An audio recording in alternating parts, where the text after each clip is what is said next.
el editorial promocionado para el día de hoy es un tema que siempre está presente, como decía Serrat, todos llevamos un viejo encima, y realmente tenemos que decir que si tenemos suerte, podemos usar ese viejo que llevamos encima. La vejez es algo que nos toca a todos, dicen. Bueno, nos toca a todos realmente si tenemos suerte. Para llegar a la vejez y para tener una buena vejez, seguramente hay que pasar por todo un largo proceso que conocemos como la vida misma, digamos, como para tener la última etapa de nuestro paso por aquí, por la Tierra, en la mejor situación posible, en la mejor condición posible. Pero el tema es qué es la vejez, cómo la podemos definir. Por supuesto que hay un montón de cuestiones que vamos a encontrar por todos lados que tienen que ver con esto, pero básicamente la percibimos en un montón de sentidos.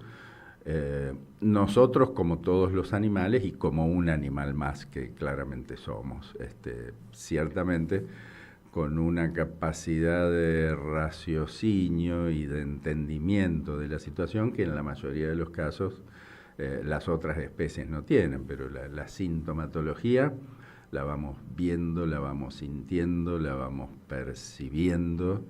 Es como que, bueno, los que lo están viendo por streaming verán mi rubio platinado, o sea, las canas son un síntoma muy claro, que tiene también otras consideraciones para hacer, pero bueno, la disminución de la masa muscular, la disminución del tamaño del cuerpo también, nos vamos achicando de a poquito, la pérdida de la fuerza, cada vez nos cuesta más desarrollar algunas actividades.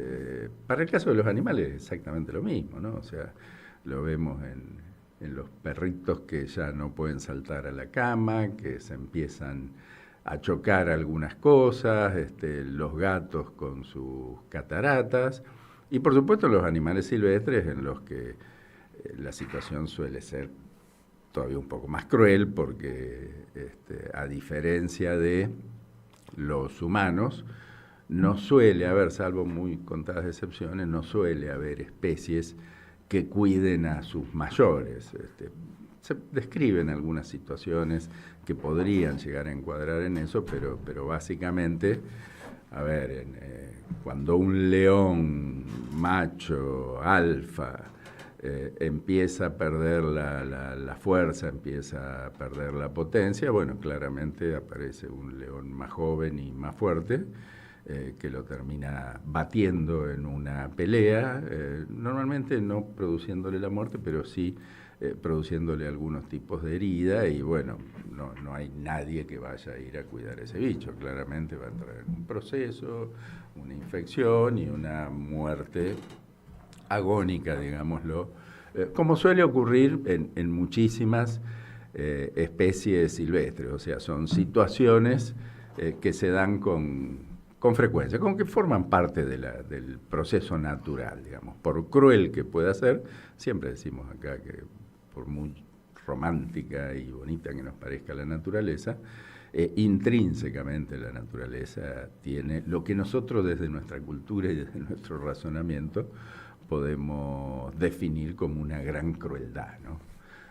Pero entrando un poquito más en una, no digo en una definición, sino una descripción de los factores que constituyen el proceso de envejecimiento, se explican desde diferentes lugares, por supuesto, pero podemos decir que hay 4 teorías que en la práctica terminan siendo todas partes de la misma cosa, ¿no? Por un lado está la teoría del envejecimiento por desgaste, o sea, orgánicamente nuestro cuerpo empieza a sufrir el paso del tiempo y los elementos que lo constituyen, a pesar de un proceso natural de renovación celular que tenemos, ese proceso se va enlenteciendo y es lo que en máquinas podríamos decir que es el agotamiento de los materiales, ¿no? O sea, el cuerpo empieza a sufrir un proceso de desgaste. Después tenemos la otra Se presentan como teorías, pero en realidad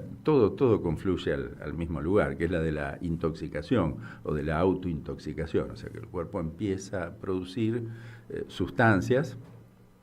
Por ejemplo, se habla mucho del tema de los antioxidantes, el tema de los tratamientos con antioxidantes para enlentecer este proceso. Bueno, justamente tiene que ver con limitar la actividad de estas sustancias tóxicas que favorecen, digamos, el proceso de envejecimiento. Después está el otro que es el endocrino. El endocrino es el que tiene que ver con que las glándulas que producen las hormonas, fundamentalmente las sexuales, en el caso de los varones la testosterona, esas hormonas al estar presentes en el cuerpo retardan el proceso. O sea, no es que se produce una hormona que produce el envejecimiento, sino que disminuye la cantidad de hormonas que retrasan el proceso de envejecimiento. Y por último también hay un componente genético, no el individual, que se tiene que ver con diferentes características propias, sino como que estamos programados para que al ir desapareciendo también esas hormonas, determinados genes que enlentecen el envejecimiento desaparezcan o tengan menor actividad, por lo tanto esos procesos se van acelerando. Como quiera que sea, es una situación que ocurre y seguramente a partir de la combinación de todos estos factores que acabo de mencionar. Sí tenemos muy en claro que en el caso de los seres humanos, este proceso de envejecimiento, a partir de diferentes cuestiones que tienen que ver con nuestro desarrollo como especie, se ha ido corriendo y se ha ido alargando de manera, por supuesto, que sumamente significativa. En el caso de los animales, nosotros sabemos que un caballo puede vivir tanto, que una vaca puede vivir tanto. Sabemos en el caso de los perros, incluso siendo de la misma especie, depende mucho del tamaño, o sea, nosotros tenemos, por ejemplo, un gran danés, los perros de gran tamaño claramente viven mucho menos que las otras especies, que las otras razas, perdón. Un gran danés, en la época que yo hacía consultorio de pequeños animales, no sé si se habrá modificado, pero tenía una expectativa de vida de 8, 9 o 10 años. Un gran danés de 10 años era un perro absolutamente senil.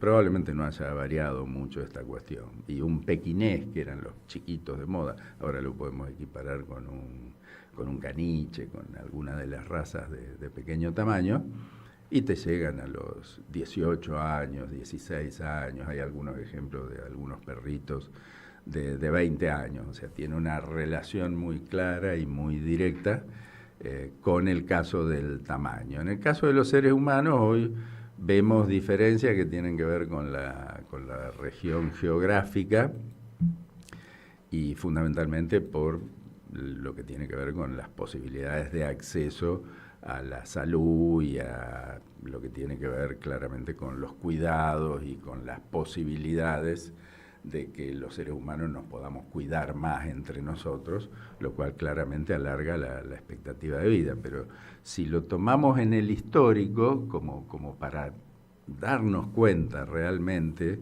hoy ya vamos a terminar en lo que es la expectativa de vida que tenemos aquí, en este momento, los seres humanos. Pero si nos vamos a lo que sería el paleolítico tardío, que es no hace mucho tiempo, hablando de 100.000 años atrás aproximadamente, no hace mucho tiempo en términos evolutivos, claramente, la expectativa de vida estaba en el orden de entre los 18 y los 25 años. O sea, una persona de 22 años en esa época, un homínido, estamos hablando de un Homo sapiens, en aquellos tiempos, a los 22 años era senil, o sea, prácticamente con muy pocas posibilidades de desarrollar cualquier tipo de actividad.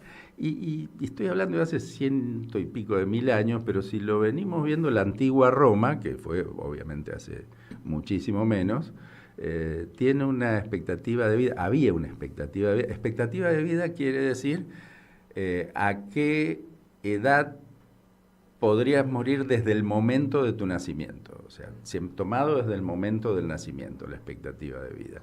En la antigua Roma estaba entre los 22 y los 28 años, pero acá ya vienen con algunas salvedades, como por ejemplo en el caso de la América precolombina, o sea, antes de lo que fue la llegada, la invasión europea, de la cual somos responsables básicamente nosotros, los que estamos aquí. Nosotros somos descendientes en gran medida de los invasores, eso lo tenemos que tener siempre bastante en claro. Bueno, en la América precolombina la expectativa de vida era entre los 25 y los 35 años. Y en el siglo XIX, a nivel mundial, la expectativa de vida estaba en torno a los 28 a 32 años. Y alguien me podría decir, pero no puede ser que una persona en ese caso haya sido senil a los 30 años. No, de ninguna manera, no era así.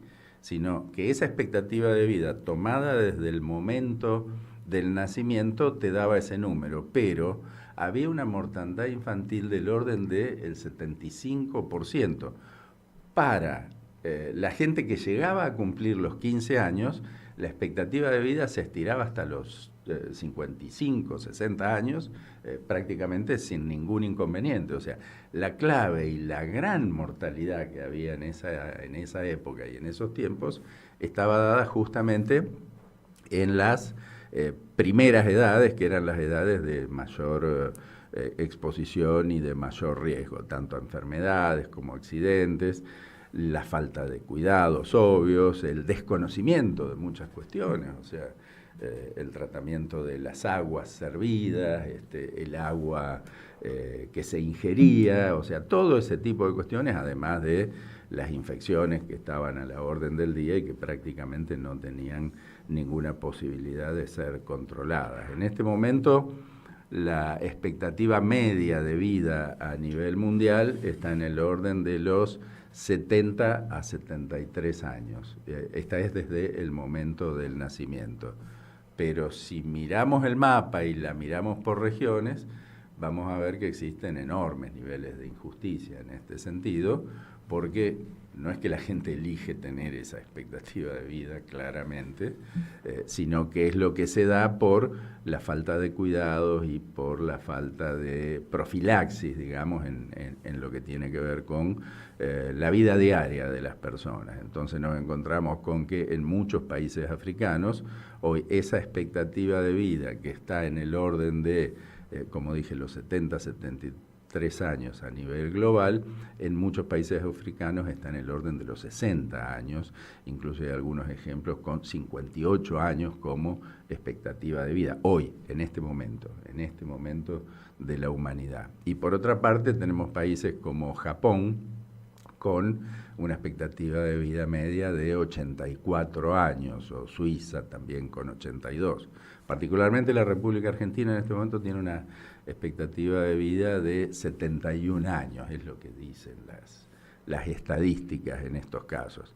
Y todo esto se da gracias a los servicios de salud, a los programas de vacunación, a la atención de los adultos en la tercera edad, también, digámoslo, a la atención de las discapacidades, a la cobertura de salud a partir de la salud pública en los niños, todas cosas que deberíamos tener en cuenta que hoy se están perdiendo o como mínimo están retrocediendo de manera muy fuerte y muy violenta y orgullosamente mostrando una motosierra que en definitiva genera efectos que hacen que en el futuro, probablemente y muy tristemente, de continuar esto, para la República Argentina, la expectativa de vida, lejos de seguir el proceso mundial natural, que es de que se vaya extendiendo, hay altas probabilidades de que la expectativa de vida también vaya disminuyendo. Si sacamos el tema de vacunaciones, si sacamos el tema de atención a los adultos mayores, si seguimos agarrando a palazos a los jubilados los miércoles en la Plaza de Mayo, bueno, claramente esto después se ve reflejado en las estadísticas. Y alguno podrá decir también que yo estoy hablando de 70 años para la República Argentina, 80 y pico de años para Japón, bueno, 50 y tantos para algunos países africanos, pero por ahí aparecen los registros de gente tremendamente longeva que nos muestra la historia, con muchos casos de algunos que tienen comprobadas edades al momento del fallecimiento de arriba de los 100 años. En algunos casos nos encontramos con, sí, murió a los 140 años. En la mayoría de estas situaciones incomprobables. Obviamente algunos van a decir Matusalén, que para algunos vivió 972 años y para otros 870, y bueno, está en la Biblia. Y yo lo pongo un poco en duda, me parece muy difícil, o sea, porque sacan la cuenta, porque tuvo el hijo a los 187 años, y después lo sobrevivió por 640 años más. Bueno, no es tan así, no compremos esas historias de una manera tan lineal, ¿no? Lo que sí es cierto que la percibimos a la vejez o al paso del tiempo, lo percibimos de maneras absolutamente diferentes, ¿no? Porque por un lado, el viejo es un insulto y por otro lado, mañana mucha gente va a decir muy feliz día vieja, muy feliz día viejita. Entonces, tenemos un abordaje totalmente diferencial y a veces una percepción totalmente diferente de la cuestión. Yo me acuerdo de algunas discusiones con mi viejo, obviamente, y algunas discusiones en tono de broma. A mí me empezaron a aparecer las canas a los 20 y pico de años, a los 25, 26 años. Mi papá siempre se acordaba de esa historia como graciosa, porque un día lo voy a ver, estaba en la radio, él y estábamos charlando, y por ahí me mira al costado y me dice, Pache, te estás poniendo tordillo, te están apareciendo unas canas ya. Habría que empezar a preocuparse. Y siempre se acordaba de la que fue mi respuesta en ese momento. Yo me voy a empezar a preocupar cuando mi hijo tenga canas, ¿no? Con mis canas en este momento. Así que bueno, uno tiene diferentes formas de verlo, diferentes formas de abordarla la cuestión. Y después está el tema de el cuerpo es un vehículo que nos va a llevar hasta el final de nuestros días y depende en gran medida, primero de la suerte de que nos toque un auto que esté en buenas condiciones de origen y que lo podamos cuidar, y después claramente en función de lo que tengamos, del cuidado que le podamos dar y de con qué seriedad nos tratemos nosotros mismos, ¿no? En ese sentido, también me acuerdo de otra historia de papá. Bueno, estamos hablando de los viejos, con el tema de que él nadó prácticamente hasta los últimos días, iba a nadar a la pileta de regatas. Él tenía ya 89 años y un día en el vestuario se cruza con alguien, y lo ve y dice, pero qué bien que está usted, en qué buena condición está. Y dice, ¿cuántos años tiene, don Carlos? Pues le dice, don Carlos, tengo 89. Claro, pero usted nadando con eso, cualquiera sí puede llegar. Y papá le dice en ese momento, no sé, todos los que nadaban conmigo fallecieron ya, así que tan bueno no debe ser. Entonces un poco es esa filosofía del abordaje y de cómo tomamos y cómo consideramos cada una de estas cosas. ¿Nos tomamos en serio el cuidado de nuestro cuerpo? ¿Pensamos en nuestra vejez como algo actual o como algo que va a llegar indefectiblemente? ¿Cómo nos autopercibimos en términos del paso del tiempo, la edad y la vejez?